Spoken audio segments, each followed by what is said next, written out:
Hello, everyone. Welcome to another edition with yours truly, the College Prep Boss. It is always an honor to come before you to share information or to chat, to give tips, all that great stuff. Um, I appreciate it when you join, when you comment. So I just want to take the time just to say thanks. Let me start with that. So as you're coming in, you know, the routine. Comment in the chat. Let me know you here. If you're watching the replay, type hashtag replay or replay so I know that you were there, you watched it. Always share your comments, your feedback with us about the information shared. If it was beneficial, if it how it impacted you in your life, always share that. We love to hear your feedback. And then, of course, go ahead and share this with somebody else. You know, sharing is caring. You hear me say that all the time. So take the time right now before we dive in to share this video, invite others to join and listen in. Now, if you've been following me for a while, you know it's not just about listening in because you got to have some pen and paper ready to take some notes, or you got to have your electronic device because I'm going to leave you with some type of action item, some type of step or task for you to take because it's all about execution. I'm giving you nuggets, giving you information, but you have to do the work and take action. And so today is no different. What we're talking about is National Preparedness Month. You've probably heard, or you may not have heard, or realized that September has been identified as National Preparedness Month. Now, typically, when we see literature communications about National Preparedness Month, it's dealing with natural and man-made disasters. So we don't think about it from the lens of our family, our jobs, or anything like that. And that is why I'm here because I am about to give you another perspective and challenge you to take action and use this as at least a yearly ritual. It should be something you should at least do quarterly, but in honor of National Preparedness Month, we're going to talk about it from the College for Free perspective. So this is the college edition of National Preparedness Month. So again, when we hear or read communications dealing with National Preparedness Month, is usually dealing with natural disasters or a disaster of some sort. But when those disasters hit, they impact everyone, but they really impact those who are less prepared and those who are most vulnerable the greatest. It's kind of like, we talk about in business economics and the impact in economic parity. When the world gets a cold, minority businesses get a flu. That's pretty much what we're saying. Those who are less prepared and those who are most vulnerable are the ones who feel the impact or feel the brunt of the impact the most. So let me ask you this question. How many of you know there should be a preparedness focus for your finances, for your family, for your future, heck, for your career, and the list goes on and on? If you don't do this now, that's your first challenge. Create it and start doing it. Parents, lead the way for your scholars. Teach them how to live this life effectively because these are principles that will benefit them in the future. So let's teach them, let's prepare them, let's help them understand that this microwave mentality it's short-lived and it's not a sustainable way to think about approaching life. Preparation and planning is key and it's essential and it's just not going to go out of style.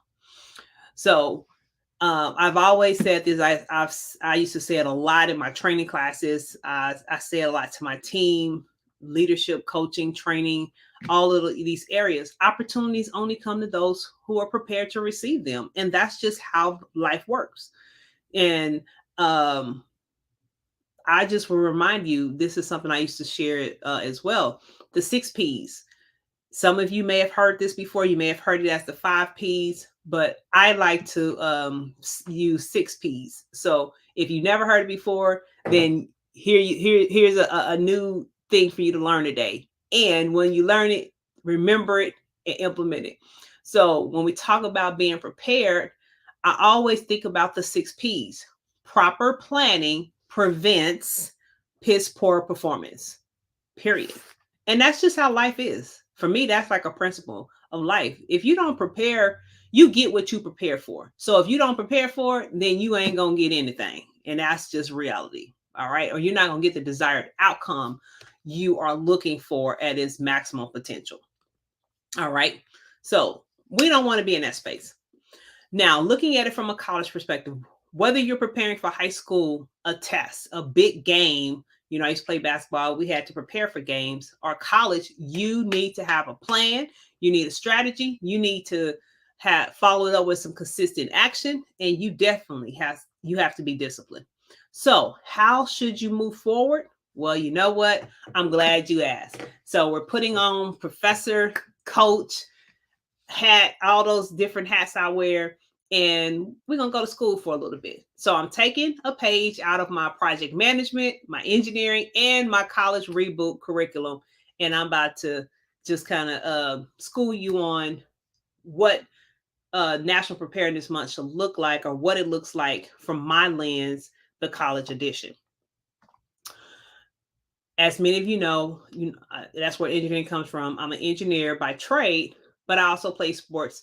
So I typically use analogies and examples based on my experiences in those particular areas, as well as, especially with sports, it's always a great topic people can relate to.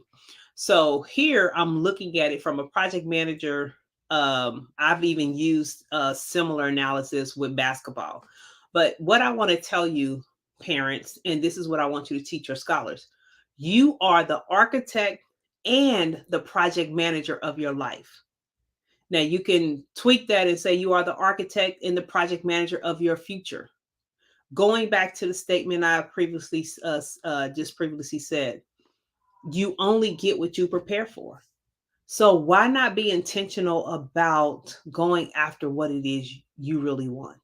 So what does it look like when we say you are the architect and the project manager of your life? Well, think about this.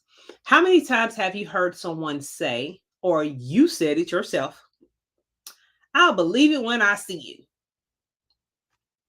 it? We've all done it. Hey, I've been guilty of it. I've had to evolve from that mindset, but I've done it. Not only is this phraseology common lingo, it is also common thinking. And we're not trying to be common, period. We didn't wake up to say, I want to be ordinary. I'm destined to be extraordinary. So that means I have to think above and think on a different level. So a man thinketh, so is he. Many of us think that knowledge comes before belief, and it really shouldn't. So too often we seek data, we seek evidence, we seek out irrefutable proof of something before we believe it can happen, before it's even possible. And you have to move beyond that. So I'm challenging you to think beyond that, get beyond the evidence, because preparing and planning, yes, there's a risk factor because you don't know what's coming, but hey, that's what life is all about. Playing it safe and playing it scared, it's not going to get you anywhere. For my entrepreneurs, one of the things I've always been taught, and it took me a while to really embrace it. Scared money don't make no money. So all of these principles, these concepts, pretty much they're saying the same thing. So being the architect and the project manager of your life, you have to be willing to take control. Okay. You have to be willing to take control of your life, the actions, and everything that comes with it. You have to be able to make the decisions that move your life forward. You can't just sit stagnant and scared to make a move. That's not going to benefit you in no shape, form, or fashion. So, in order to execute at this level, this requires an element of risk and boldness. Again, you can't play it safe, but you got to be bold and confident in your actions. So, again, playing it safe is going to keep you stagnant and it's going to lead you down a path of mediocre living. I don't want that for you. And I know you don't want that for yourself. You didn't wake up this morning and be like, oh, you know, I think I want to be mediocre today. Who does that? Nobody. At least I hope not. If you do, then we definitely got to work on your mindset and get that thing converted. But nobody wakes up to say they want to be mediocre. So if you don't want to be mediocre, why do you take the path of least resistance? Why do you play it safe? Why do you live life scared? So this is where we're challenging you to make a difference. So ask yourself, what kind of life do you want for yourself? What kind of life do you want for your family? What kind of life do you want for your child? And when I say life, I'm talking about their future. So not just today, tomorrow, 10, 20 years from now. Because the seeds you plant today, the steps you take today, and the steps you don't take today are going to greatly impact and dictate what tomorrow and 10 years down the line looks like. So this is why you have to be intentional and be the architect and be the project manager of how you're going to do life and how you're going to live life. So, what are we going to do? I'm challenging you to examine your actions. All right. So, here's some things to think about. Here's some questions to ponder. Are you actively making moves that's designing your desired life? Are you actively making moves that's designing your desired life? If you don't know the answers to these questions, because I don't want you to rush through them, I want you to at least write them down, meditate on them, ponder them, discuss them as a family, all of the above. But be real and be honest with yourself and answer these questions, because you being honest with these questions is going to help you construct what those next steps need to be. Okay. So, again, are you actively making moves that's designing your desired life? Are you at least supervising the construction of your life in future? Or are you just riding in the passenger seat and letting life lead you? You just kind of kicking back, chilling, like, yeah, I ain't got to drive. So I'm just kicking back, relaxing, sunroof down, kicking with the gangster lean, woo hoo. you know, are you in the? I did a talk on this to some young people years ago. Are you in the driver's seat or are you in the passenger seat? Because see, the driver dictates the direction that vehicle is going in. If you're in the passenger seat, you are at the mercy of who is driving. So again, what kind of life do you want for yourself, for your family, and for your child? Are you riding in the passenger seat and letting life lead you? What are you doing? Because we are only human, we are susceptible to ruts and staying in our comfort zone. So let me ask you this. What has it gotten you? Growth happens outside of our comfort zone. And if you're not convinced of that, just look at the last 2.5 years with the pandemic. Those who really thrive, because there are companies, organizations, and people who thrived in this pandemic. They thrive because they got outside of their comfort zone. They did things that made them uncomfortable. You cannot afford to just let life pass you by and you sit in the comfort zone. So think about it. What has it gotten you? How far has it gotten you? Kind of like Janet Jackson. What have you done for me lately? So what has been in the comfort zone done for you lately? What has it done for your future, your finances, your bank account? Let's get real with that. All right. Here's the reality. Reality is that these ruts we allow ourselves to get in, they can last a hell of a lot longer than we anticipate. Sometimes we like, well, I'm just gonna take this moment. It's like working out. Okay, I'm gonna take this week out and take this week off, and that's it, and I'm gonna jump back in it. You take the week off, life happens again. You look up 3 months later, oh my gosh, it's been 90 days since I worked out. it's harder to get back into the swing of things. So you have to be careful about ruts because they tend to last a lot longer than we anticipate. And when that happens, we miss out on opportunities because remember, opportunities only come to a prepared person. So when we see others passing us by, it becomes a reality check. We realize, like, dang, man, they moved that far. Dang, they got that. Man, I've been sitting and doing nothing. So if you had that conversation with yourself, this is your wake up call. This is a sign and an indicator. It's time for you to take control of your day, take control of your future, take control of your life. Because day in and day out, you don't want to be in a place where you're looking 5 years down the line and you look and you reflect back and there's no progression. I don't want that to be you, and I know you don't want that to be you. So I'm challenging you today. Today, we taking action. We're not putting it off to tomorrow. Tomorrow's not promised. We're going to challenge ourselves today. We're going to accept the challenge. So I'm challenging you to reset and to reboot. Take the reins today and start steering your own ship and become the architect and the project manager of your future. Period. As you do it, challenge your scholar to do the same thing. Teach and coach them how to do it. So that way you can prepare them to go out and manage life in a successful and sustainable way. Because, I ask my parents all the time, like, okay, when your baby leave to go to college, do you want them to come back home? Well, you got to give them what they need to get out there and to stay out there. This world is not easy. This world can be cruel.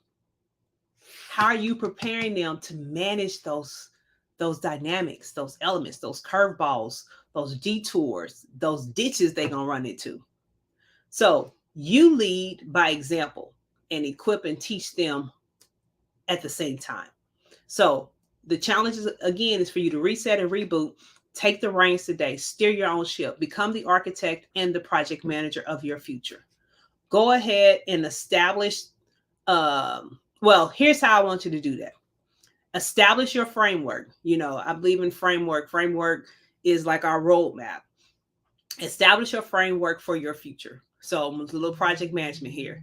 Initiate what you want to do. Plan how you're going to do it. Execute it. Monitor and control it. You have to monitor what you're doing. Measure the outcome. Tweak and modify where necessary. Rinse and repeat. All right. That is basically your framework. You cannot launch and do anything without a framework, period. Next, you want to understand this. Building that perfect life is an imperfect process. There's no one right way to do this. It can be done a variety of ways. I'm giving you fundamental principles that sustains the test of time, that puts you on the path to do this effectively. All right. Because you got to realize this, that the second you think your life is perfect, trust and believe, something will happen and show up in life to let you know it isn't. So don't think it's perfect. And we learn by our mistakes. So let that be your goal, to grow through the mistakes that you encounter, because hey, life is the best experience, is the best teacher. All right. But as long as you have that strong foundation and that strong framework in place, that will give you the confidence you need to be in control, because it's your blueprint. It's like it's hard to take a cross country drive across the world and you don't have a blueprint, a map on how you're going to get there. Because if you get off track, how do you know how to get back on track? So that's essentially what your framework does for you. All right. Having that framework, having that blueprint is going to position you to be able to react, be agile, and quickly respond when changes, challenges, life happen moments come your way. All right. So remember this. I think about the phrase I've asked my team with project management: how do you eat an elephant one bite at a time? That's how you do life. Don't try to take on too much. So the little things you do daily, the details of your life are the things that will allow you to become the architect of your destiny. So take on a little bit at a time, little bites at a time. Don't try to take on too much. All right. So again, start today. Start today. And again, your start today can be that one little small step. It doesn't have to be anything gigantuous. It could be one little small step. The point is you started. And then once you start, you do a little bit more tomorrow. You do a little bit more tomorrow. And then you'll get into a consistent pattern. You know, it takes what? Is it still 21 days to develop a habit? Start today. I didn't say how big the start has to be. Start, just take action. So start today. Design your days, because that's the intentionality piece. Designing your life begins with you designing your days. What you do daily determines what your future looks like. Become the author of your story. You now have a blank canvas. Forget what's happened. Well, forget what has happened in the past from the standpoint of holding you back. Your history is your teacher. Get the lesson and move forward. So you have a blank canvas to move forward on. So become the author of your story that you're mapping out, that you're crafting, that you're drawing on that canvas. That's the most important decision for you. The most important decision you're going to make is embracing and capturing every experience in your life, the meaning of it, the meaning you assign to it, the lessons you take from it. All right. Because at the end of the day, it's inevitable that things are going to happen that's not going to be according to your plan. That is just life. But having a framework allows you to easily get back on track, bounce back, be that comeback kid. Okay. So even if you map it out, how you gonna go to A to Z and all the details for all my super anal retentive people, understand again, I'm repeating this again because I know I've seen people get caught up with this. There are going to be detours, there are going to be dead ends, there are going to be ditches, traps as well, false starts, false horizons, all of the above. Just don't stay there. Know that it's okay and it's necessary. It's part of your journey. So that's a mindset shift. Know that it's necessary and it's part of your journey. Get the lesson quickly, move forward, be agile, be committed to not getting distracted by it or getting stuck. Because that's what happens to most people. They get distracted by it and or they get stuck. Your goal is to always keep moving. Always keep moving. All right. So in closing, just remember this: success comes from the intentional actions and the strategic movements you take. Intentional actions and strategic movements. You can't be intentional if you haven't taken the time to create the framework and plan it out. All right. Inaction is no longer an option, period. Because your future depends on the seeds you sow today and the steps you take today. But remember, not taking a step is also an action, and that will impact your future. So at the end of the month, at the end of the day, choose wisely and don't do it alone. Don't do it alone. You need a team. You need somebody to hold you accountable. You need somebody to be your cheerleader. You need somebody to be that shoulder to cry on. You need somebody to just be that listening ear, that sounding board to mastermind with, to share ideas with. You need all of those things. So don't try to do it alone. All right. So I wanted to just use this opportunity to encourage, empower, enrich, and educate you at the same time. So it's a different approach, but nonetheless, still essential, still important. So I hope you got something out of it. Remember, comment in the chat. Let me know what you're going to do today, or hey, put in the chat, I'm committed to taking action today. I'm in something. Let me know. You accept the challenge. Share with us your results. Share this video with others who you think. I'm sure somebody came to mind as you thought, man, they need to listen to this. We just had this conversation the other day, or you've seen some action or behavior exhibited by them, and you're probably thinking they need to hear this. Share the video. Sharing is caring. We're all in this together. Hey, everyone, when you rise, bring others up with you. That's how we all get ahead. All right. There's enough out there, opportunity out there for all of us to win. That's just how Coach T rolls. All right. So I thank you for listening. I thank you for joining me in another edition. It was kind of a different tone, but nonetheless, I appreciate the opportunity to share. So it's my hopes, my prayer that you got something from it, that you go and implement it, and then it becomes transformative for you, for your family, for your future. All right. So until the next edition, remember the time to be ready is not the time to get ready. We are building ourselves up to stay in a place of readiness so we can take advantage of every opportunity this world has to offer. All right. So until the next edition, this is Coach T, your favorite college for free coach, coming at you again. Peace. Be safe. Talk to you on the next video.